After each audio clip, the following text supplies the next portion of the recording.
Bonjour à petit... Bonjour à petit le BCS. Attendez, je vous remets droit.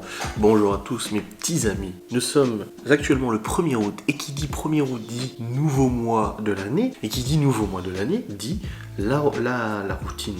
Oui, la routine, la tradition du petit vlog, du petit...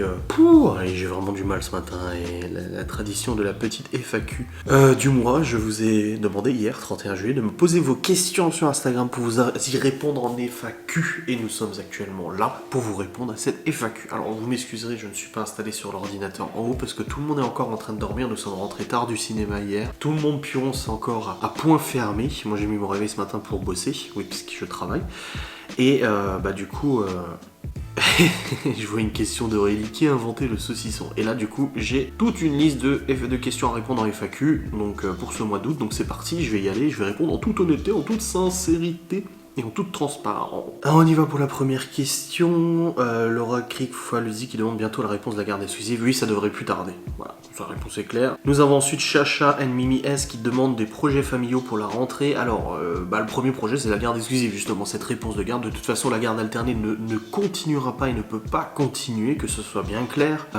Déjà parce que je refuse la négociation et aussi parce que la situation ne permet pas de toute façon une mise en place, une prolongation de la garde alternée, donc ça sera une garde exclusive d'un côté ou de l'autre, de toute façon. Enfin, garde exclusive, on m'a dit, ça s'appelle garde partagée, c'est pas garde exclusive ou je sais pas trop quoi. Bref, dans tous les cas, ça c'est premier projet familial, hein, forcément, d'avoir cette réponse et de pouvoir peut-être enfin être soulagé et aller de l'avant, scolariser les enfants ici, etc. Et ensuite, autre projet familial, c'est l'achat de cette maison. On est à 2 doigts de signer l'acte définitif d'achat de la maison. Là, la banque a traîné un petit peu à cause des assurances vis-à-vis de Laura et tout ça, parce qu'elle avait dû faire un questionnaire supplémentaire pour voir si on avait une surprime au niveau de l'assurance emprunteur. Et normalement ça devrait être réglé et du coup on pourrait penser à une signature de l'acte définitif dans les jours à venir, grand maximum une semaine, quelque chose comme ça, c'est ce que la banque m'a dit. Donc voilà, elle est en train de gérer tout ça, donc ce projet familial d'acheter la maison, ensuite commencer les travaux, donc au mois de septembre nous avons la nouvelle cuisine qui arrive, au mois de septembre-octobre nous avons le chauffage qui arrive, donc le poêle plus le ballon d'eau chaude pour avoir de l'eau chaude et du chauffage, et au mois de novembre-décembre nous avons le paysagiste, donc c'est vraiment un paysagiste, on n'a pas pris un terrassier ou quoi, c'est vraiment un paysagiste qui vient pour nous faire l'enrochement et le nouveau terrain extérieur et tout ça. Donc c'est vraiment des beaux projets et aussi l'aménagement du grenier qui arrivera d'ici la rentrée. Je pense qu'entre septembre et décembre on pourrait bien avancer là-dessus, sur cet avancement d'aménager notre grenier pour faire des chambres et tout ça, on verra bien. Moi le seul, autant tout ce qui est placo, machin et tout ça, on va le faire avec le père de Laura parce qu'il connaît le métier, mais autant il y a un truc, un élément, c'est une fenêtre. On a déjà une fenêtre dans le grenier mais c'est une simple vitrage, il faudra mettre une vraie fenêtre double vitrage et tout ça, et ça je ne sais pas du tout comment faire, donc on verra avec le père de Laura, il doit avoir les contacts et tout ce qu'il faut pour installer ça. Je crois que c'est le plus gros truc qu'on peut pas faire nous, c'est installer cette fenêtre de toute façon. Ensuite nous avons Arizona qui demande quel est votre prochain projet après la maison. Je pense que ça on aimerait se poser un peu, je veux dire, déjà l'achat de cette maison n'était absolument pas prévu déjà de base, donc c'est vrai qu'on aimerait se poser un petit peu une fois que voilà, si la garde exclusive nous est accordée ainsi que l'achat de la maison s'est finalisé et les travaux commencent et tout ça, je pense que ça va être déjà une bonne semaine pour le mois, une bonne semaine. Ça va déjà être une bonne année à terminer et puis après on verra pour l'année prochaine, mais pour l'instant il n'y a pas d'autres projets, je pense que c'est déjà bien. On vient d'acheter une nouvelle voiture et tout, ça va quoi. Céline Dolores qui dit comment se sont passés ces quelques jours de vacances bien mérités. Ça fait du bien et comme je l'ai dit en vidéo, je pense que ça serait à reproduire si les moyens me le permettent. Là c'était le cas donc je suis content et vraiment ça fait vraiment du bien. Alors le premier jour ça fait bizarre, tu te dis ouais je culpabilise un peu, je regrette, je me dis ouais j'aurais dû vlogger, mais au bout du deuxième jour tu te dis ouais non en fait c'est trop bien, ça permet de se poser, pas avoir la caméra tout le temps à trimballer partout, j'ai oublié de vlogger ça, j'ai oublié de dire ça, et puis le montage à faire le soir ou le matin, plus la facecam, parce qu'il faut quand même dire que j'ai un vlog et une facecam et un live tous les jours, donc ça fait quand même beaucoup de contenu à produire. Et c'est vrai que ça fait du bien de se poser un petit peu et je regrette absolument pas. Et puis en plus vous avez été géniaux avec moi, vous avez tout à fait compris en fait ma volonté de prendre un petit peu de recul quelques jours et ça fait vraiment plaisir. Voilà, vous m'avez envoyé plein de messages et tout, ça fait vraiment plaisir. Daily Madame Z qui demande si projet de vacances à l'étranger dans quelques années, quelle serait ta destination de rêve? Je l'ai déjà dit à de nombreuses reprises, je mets de côté actuellement pour pouvoir partir en Tanzanie avec les enfants, idéalement, si tout se passe bien. J'ai pas de frais imprévus, un moteur qui casse ou quoi que ce soit. J'aimerais essayer d'emmener les enfants l'été prochain en Tanzanie donc en Afrique quoi. Je sais pas, ça me fait rêver. La Tanzanie me fait absolument rêver et j'ai envie que les enfants voient ça, vivent ça, etc. Ça serait pour les enfants un premier voyage à l'étranger en avion et tout ça. Pour moi non, pour Laura aussi, ça serait une première fois. Et je trouve que c'est vraiment... voilà. Mais si on peut pas faire la Tanzanie, peut-être qu'on fera une autre destination, on trouvera peut-être quelque chose d'autre, mais j'ai vraiment envie l'été prochain de partir une semaine sans caméra, je pense, à part des stories ou même une vidéo au pire pour vous montrer à quel point c'est magnifique, mais de pouvoir vraiment partir et tout ça, ça ferait vraiment plaisir. Là actuellement on a l'achat de la maison et tout, c'était pas prévu, j'ai payé 3400 balles de réparation du Q7, enfin voilà, il y a eu des frais, vous comprenez que c'était pas le plus facile non plus, mais on essaie de combler ça par des sorties avec les enfants. Alors oui, j'ai pas filmé 5 jours cette semaine, mais on a fait des sorties et tout ça, et ça s'est très bien passé. Tout 600 qui demande, as-tu des projets de vidéos en particulier? Oui, j'ai des projets de vidéos à tourner.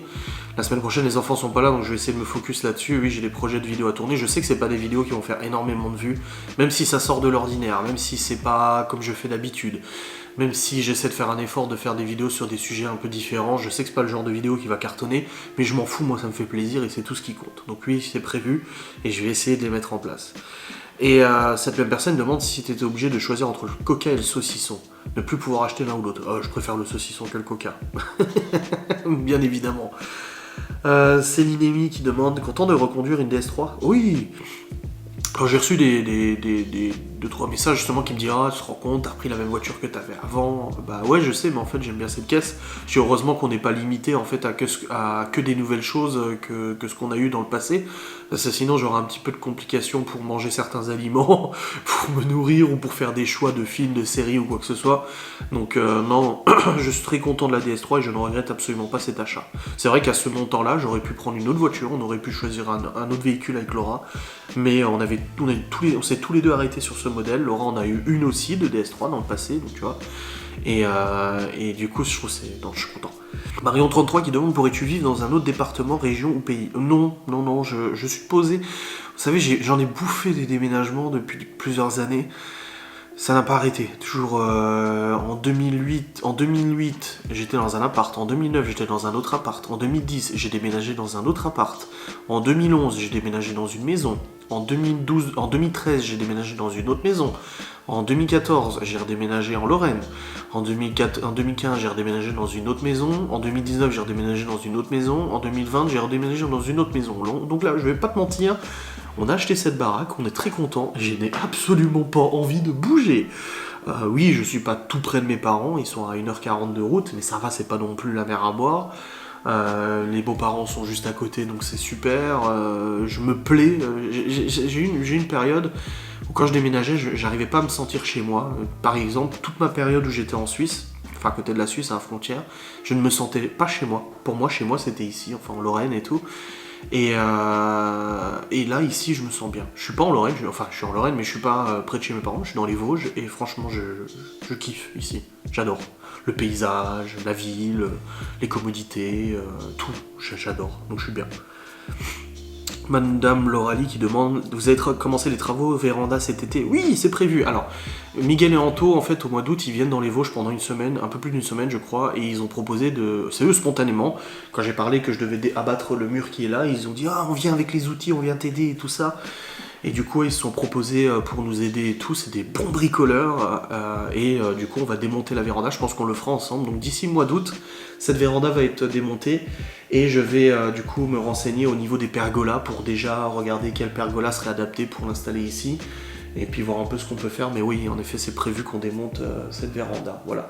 Bon, le seul point un petit peu négatif, c'est que ça a été peint, vous voyez, le mur a été peint en gris, alors que la maison n'est pas en grise, donc il faudra réussir à faire une délimitation propre au niveau de la terrasse. Caro 119, vas-tu te faire vacciner? Non, je pense que vous connaissez ma position à ce sujet. J'ai la chance, parce que malheureusement, je vois beaucoup de proches, d'amis, qui sont obligés de se faire vacciner par dépit, qui sont obligés de se faire vacciner par obligation professionnelle et tout ça. Et j'ai la chance, moi, de ne pas avoir cette obligation, et pour l'instant, je n'ai pas envie de me faire vacciner. Comme j'ai dit, si on arrive à avoir un vaccin, peut-être dans 1 an ou 2 ans, un vaccin à l'ancienne, j'ai envie de dire, comme les vaccins qu'on peut avoir pour le tétanos ou des conneries comme ça. Bon, je suis pas épidémiologiste, moi, je suis pas virologue non plus, je sais pas comment ça marche, mais si on peut avoir un vaccin un peu plus traditionnel, ça me dérangerait moins. Voilà. Putain, je vois quelqu'un qui est en train de... Ah bah c'est la fille, la propriétaire, qui est en train de nettoyer l'herbe, je crois. Ouais, j'ai discuté avec elle hier. Bah non, c'est où? Enfin, je vois le reflet en fait dans le miroir, mais je sais pas d'où c'est. Bon, bref. Mia Capucine qui dit quand est-ce que tu nous fais un défi coupage de barbe? Mais jamais. Enfin, je l'ai fait tailler par la coiffeuse, parce que à la base c'est un barbier, mais il était pas là, donc c'est elle qui l'a fait, la coiffeuse, et franchement elle a fait un bon travail. Donc pour l'instant j'ai pas envie. Erwan Rigolo qui demande est-ce que la DS3 va passer au contrôle technique après les modifications. C'est dans 2 ans, déjà le contrôle technique c'est tous les 2 ans pour les véhicules d'occasion et 4 ans pour une première immatriculation. Oui, elle passe, là elle est passée au contrôle technique nickel. Moi la mienne ne passait pas parce que j'avais mis un décatalyseur, donc un tube décatalyseur, et ça du coup ça ne passe pas à la pollution. Donc c'est pour ça que la DS3 que j'avais ne passait pas le contrôle technique, il fallait remettre le catalyseur d'origine, ce que je pense le garage qui a racheté la voiture a fait, etc. Mais non, là, c'est ce que j'ai dit à Laura. Quand on a acheté la voiture, j'ai dit c'était rigolo le décatalyseur parce que la voiture elle faisait elle pétait et tout ça, c'était rigolo.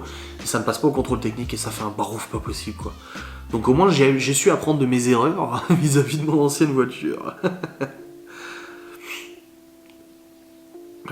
Jod SNW, connais-tu la Lobel Family?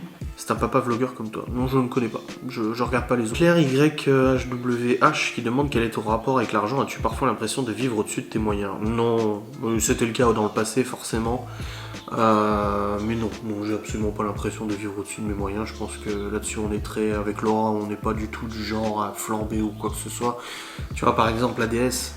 On a acheté ce véhicule, la banque nous a accordé jusqu'à 20 000 euros de budget pour acheter la voiture et tout ça, et finalement on n'en a pas utilisé 20 000 quoi. On en a utilisé quelques milliers parce que c'est ma part du coup que j'ai mis au bout, mais non, on n'a pas l'impression de flamber. On aurait pu prendre une bagnole à 20 000 balles, on aurait pu prendre, je sais pas moi, une Audi A3 assez récente, on aurait pu prendre une Mercedes classe A ou des trucs comme ça, mais non, on n'avait pas envie. Colline Perriot qui demande aimes-tu le chorizo, le chorizo? Aimes-tu autant le chorizo que le saucisson? Enfin, je préfère le saucisson, mais le chorizo c'est une bonne personne. Le chorizo.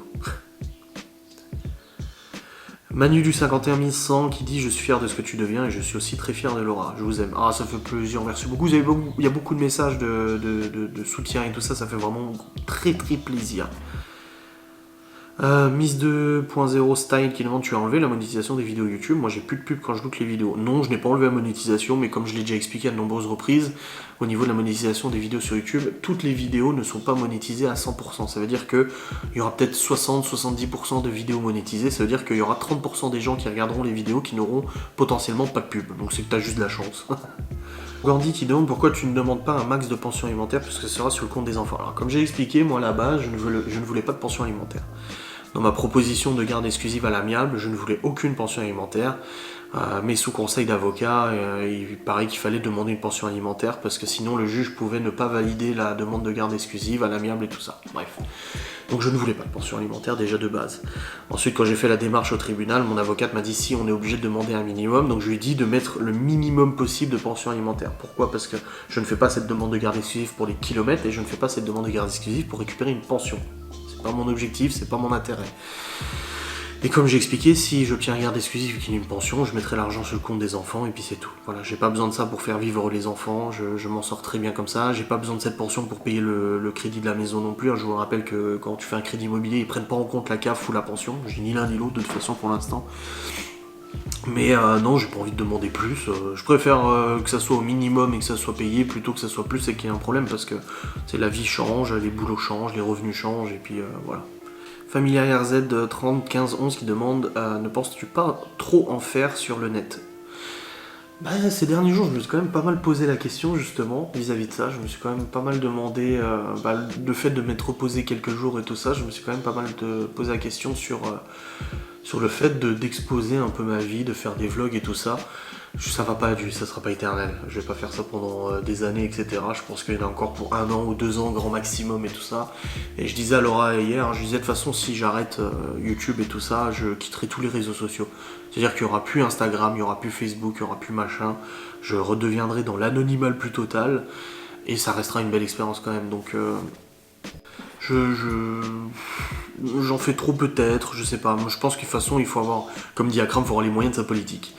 Quand tu t'exposes comme je le fais, il faut juste savoir encaisser, et je pense que j'arrive quand même à encaisser. Vous m'avez pas vu péter un câble en story dernièrement ou machin. Alors oui, vous me voyez un peu tendu parfois sur certaines réponses, mais je peux vous garantir que vu la haine que je me prends de mes détracteurs, qui sont bien évidemment bien pilotés par des gens qui ne m'apprécient pas et tout ça, je peux vous garantir que j'aurais pu péter des piles depuis très longtemps, vous faire des fucks, faire une vidéo où je vous fais que des fucks et des trucs comme ça. Je pense que j'aurais pu, mais non, ça va. Avis qui demande, as-tu l'impression d'enfin savoir ce qu'est l'amour depuis que tu es avec Laura? Amour, respect, compréhension, soutien, voilà. Ouais. Bravo pour ton investissement Bitcoin, ça grimpe. Ouais, ça grimpe, mais attention parce que ça peut redescendre aussi. Mais c'est vrai que pour l'instant, je suis assez content, j'ai gagné de l'argent, donc c'est cool. Mais on verra bien ce que ça donne à l'avenir, hein, parce que c'est très fluctuant, surtout le Bitcoin. Strassana qui demande pourquoi quand on te fait un message pour ton Annie, tu réponds pas aux gens qui te le souhaitent. Je vous ai dit, j'ai énormément de messages privés, j'en reçois énormément tous les jours. Je ne réponds pas toujours à tout le monde parce que le problème c'est qu'entre vos messages, il y a aussi beaucoup de messages de haine, d'insultes tous les jours, quotidiennement. Soit je suis un gros connard, Laura une grosse pute, enfin voilà, vraiment on a un level en fait de haine depuis quelques mois, depuis ma demande de garde exclusive, je pense qu'on a un level de haine très fort, qui fait que des fois je préfère prendre du recul et pas lire forcément les messages pour que ça se fonde dans la masse et puis éviter de tomber sur ce genre de messages. Donc oui, désolé si j'ai pas répondu au message, ça me fait plaisir quand même. Et je pense que je l'ai dit en vidéo plusieurs fois que je vous remerciais de vos messages. Anyone68, est-ce qu'il t'arrive de regarder les anciennes vidéos et te dire waouh, j'ai évolué? Non. Non, pas du tout, je regarde aucune de mes anciennes vidéos, j'aime pas du tout. Même mes vidéos qui sortent actuellement, je les re-regarde pas. Par contre, il y a un passage que j'aime bien, genre un truc drôle ou autre, avec Geoffrey, avec Laura ou autre. Mais sinon, non, je ne re-regarde pas mes vidéos. C'est peut-être négatif, hein. Il faudrait peut-être que je le fasse pour faire une introspection et modifier certaines choses, je sais pas. Peut-être ça me permettrait d'évoluer, mais... Lianature00 qui demande est-ce que Laura est d'accord pour customiser la voiture. Oui, toutes les décisions qui sont prises vis-à-vis du véhicule sont des décisions d'un commun accord. Bon, déjà mécaniquement, d'avoir mis les tubulures forge, la dump valve TTS, en tout cas niveau mécanique, elle me fait confiance. Elle sait que je l'avais déjà fait sur mon ancienne voiture et tout ça, donc... Voilà, et puis en plus, Laura elle aime bien la voiture, elle aime bien les bagnoles, voilà, c'est une nana qui aime bien les bagnoles, qui aime bien quand ça pousse, quand ça avance et tout ça, donc forcément elle est contente. Et au niveau esthétique, je lui demande, je peux vous montrer, hein, l'autre jour j'ai envoyé sur WhatsApp le fait que les chromes étaient pas en noir, je lui ai dit est-ce que ça t'intéresse qu'ils soient pas en noir? Elle m'a dit oui c'est joli, je dis ça te va si je le fais? Oui tu peux le faire. C'est un commun accord, je veux dire, voilà, la voiture est aux deux, donc forcément les décisions sont conjointes. CS Pomme Sub qui demande as-tu une bonne relation avec les parents de Laura? Oui, une très bonne relation avec les parents de Laura, ça se passe très bien, je m'entends avec son père, avec sa mère, avec son frère, y a pas de souci là, sa mère hier elle est venue pour garder les enfants le temps de la manifestation, après on est resté dehors pour discuter pendant 1 heure et tout. Après, comme je l'ai déjà expliqué, je dis moi que je m'entende ou je m'entende pas, ça m'est égal, vous savez, avec ce que j'ai vécu et tout ça, je peux vous garantir qu'au bout d'un moment, l'avis des gens, je m'en fous un peu.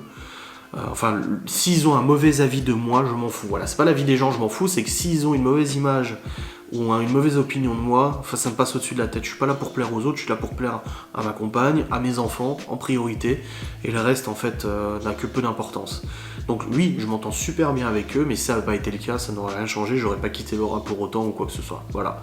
Donc ça peut paraître un peu brut quand je dis ce genre de choses, ça peut paraître un peu froid, mais tu vois, c'est comme ça. Il y a des gens avec qui je suis ami et je sais qu'il y a des choses qu'ils ont à me reprocher ou quoi que ce soit. Alors si c'est légitime, moi je veux bien en discuter, il n'y a pas de souci. Mais si j'estime moi que c'est pas légitime ou que ça ne mène à rien, et ben c'est pas ça qui va m'empêcher de dormir en fait. Ça va pas m'empêcher de vivre ou de dormir ou quoi que ce soit.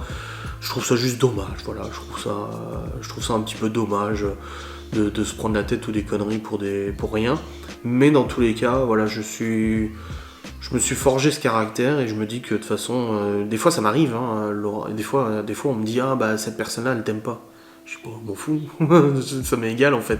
Et Laura par contre elle apprécie un peu moins, tu vois. Genre dans notre entourage, un ami qui nous dit ah bah tu connais cette personne-là? Oui je la connais. Ah bah il crache sur toi. Hein. Je dis bah tant mieux, qui crache, hein, je m'en fous. Qu'est-ce que tu sais ça change quoi en fait? Moi, c'est pas lui qui paye mon loyer, c'est pas lui qui nous fait vivre, c'est pas lui qui élève mes gosses, ou elle, ou peu importe, tu vois. Donc oui, je sais qu'il y a des gens à qui je plais pas, des gens que je connaissais du passé, des amis du lycée par exemple, Dernièrement, j'ai parlé à quelqu'un qui m'a dit tu te souviens lui au lycée? Je dis ouais, je m'en souviens. Ouais, bah putain, vache, j'ai parlé avec lui l'autre jour, on a parlé de toi. Putain, il t'a défoncé. Hein. Je dis bah tant mieux. Je dis ça peut lui faire plaisir, moi je m'en fous. Pascal Jonot, Laura n'a pas peur de conduire le Q7? Non, on le conduit très bien, tout va bien, y a pas de souci. Et où te vois-tu dans 10 ans? Je ne sais pas. Et comment te sens-tu avec tous ces projets qui arrivent dans ta vie? Ah, ça fait bizarre, hein. Ça fait bizarre quand même. Hein. Alors, Laura Ayette qui demande que pensez-vous faire du grenier, la chambre des enfants? Alors oui, on l'a expliqué, dans le grenier, il y a 36 mètres carrés qui sont aménageables. En loi carrée, ça fait 18 mètres carrés. On va voir. Déjà, on va plaquer tout le grenier, c'est-à-dire qu'on va mettre du placo et du sol pour voir en fait la superficie utile, donc ce qui peut être utilisé pour faire une chambre. Si on voit qu'on a la place pour faire 2 chambres, on fera 2 chambres. Si on voit qu'on a la place pour faire une chambre, on fera une chambre. Ouais, on ne sait pas encore. Je peux pas vous dire, ça dépend. Une fois que ça sera plaqué, on pourra se rendre compte, parce que là il est pas plaqué, donc du coup le grenier paraît gigantesque, mais ça se trouve une fois qu'on aura mis le placo, on se rendra compte que ça sera suffisant pour une chambre, une grande chambre du coup. On verra, je ne sais pas du tout, mais ce qui est sûr c'est que c'est pour les enfants. La priorité c'est de pouvoir permettre aux enfants d'avoir une chambre ou 2 chambres. Garzedou, pas de question, juste je croise les doigts de pied et des mains. Merci, c'est gentil. Gwendoline TZ, quand le livre va sortir? J'en suis à peu près à une centaine de pages d'écrits. Là, j'ai fait une petite pause depuis une semaine et demie, à peu près depuis que les enfants sont là, j'ai fait une petite pause. Après, le truc, c'est que le terminer, c'est une chose, mais le sortir, c'en est une autre. Et après, il faudra que je fasse tout le processus d'édition, tu sais, savoir comment ça marche pour le sortir en e-book et tout ça. Donc, il y a des choses, je sais pas trop comment ça marche, donc il faudra que j'apprenne. Je pense d'ici la fin de l'année, ça c'est sûr. Voilà. D'ici la fin de l'année, c'est sûr. Ensuite, on a AbdelBC qui dit vas-tu faire une teinture à ta barbe? Non, je suis pas trop adepte des teintures pour hommes. Voilà, pourquoi faire? Parce que elle tourne un peu sur le gris. Oui, j'ai des poils gris, même là, j'ai beaucoup de cheveux gris et tout. Je m'en fous, moi c'est la vie, je vais pas me prendre la tête. C'est comme les gens qui me disent pourquoi tu vas pas en Turquie pour te faire remettre des poils là? Pourquoi faire? Moi, si ça me dérange pas, je m'en fous. Hein. Alors oui, quand je le vois, je me dis ah putain vache, il manque des poils quand même. Hein. Même quand je vais chez le coiffeur, je dis ah, j'en ai déjà plus beaucoup. Hein. Mais après non, ne vous inquiétez pas. Les Aurélie qui demande qui a inventé le saucisson, quelle belle personne. Je suis tout à fait d'accord. Et dernière question, Aïda Djelali qui dit où en sont toutes les sorties avec les enfants? Mais je vais te dire quelque chose parce que t'es pas la seule à m'avoir contacté à ce sujet. En me disant ouh là là, finalement, on se rend compte que t'as pas fait autant de sorties que tu l'avais prévu. Et moi, j'ai envie de te dire, ouh là là, je te rappelle que Laura, elle a du travail. Je te rappelle que Laura, elle travaille 3 à 4 jours par semaine. 3 à 4 jours par semaine. Qu'en plus de ça, les vacances ne sont pas finies. Je te rappelle que les vacances courent jusqu'au 31 août. Ce qui veut dire qu'on a encore des semaines avec les enfants où nous allons pouvoir faire ces sorties. Alors là, on a fait du Disneyland, on a fait du restaurant, on a fait du cinéma, on a fait 2-3 trucs comme ça, même on a fait des balades, des promenades et tout. Mais on a encore des choses qui sont prévues. Et pour ça, il faut que tu attendes un petit peu, parce que les vacances ne sont pas finies. Voilà, il y a encore des semaines qui arrivent, surtout que Laura est en vacances au mois d'août, donc on va avoir les enfants pendant une semaine, et Laura est à la maison, elle n'a pas de travail, donc on va planifier encore d'autres choses. Mais je sais que vous êtes attentifs à savoir si je sors les enfants ou pas, parce que j'ai l'impression qu'en fait vous venez avec nous quand on sort, tu vois. T'inquiète pas, les enfants sont très contents de ces 2 semaines qui sont passées, des sorties que nous avons fait avec les petits, des sorties qu'on a fait avec les grands, des sorties qu'on a fait avec tous les enfants, leur petit séjour chez Nini et chez Papy. Moi, tout ce qui m'intéresse, c'est pas ton avis. Moi, ce qui m'intéresse, c'est mes enfants. Et quand ils me disent, putain, je suis trop content, tu nous as amenés au cinéma, tu nous as amenés à Disneyland, tu nous as amenés là, vous avez fait ça avec nous, on a fait telle sortie, on est allé là-bas, etc. C'est tout ce qui compte pour moi. C'est la vie des enfants. Voilà. Bref, je vous remercie beaucoup d'avoir regardé cette petite FAQ. Petite, mais je crois que j'ai filmé 26 minutes, il me semble, donc c'est pas si petit que ça. On se retrouve le mois prochain pour une nouvelle FAQ avec d'autres informations, d'autres news. Je vous fais des bisous, je vous dis à très vite. Salutations distinguées, mes amis. Salut!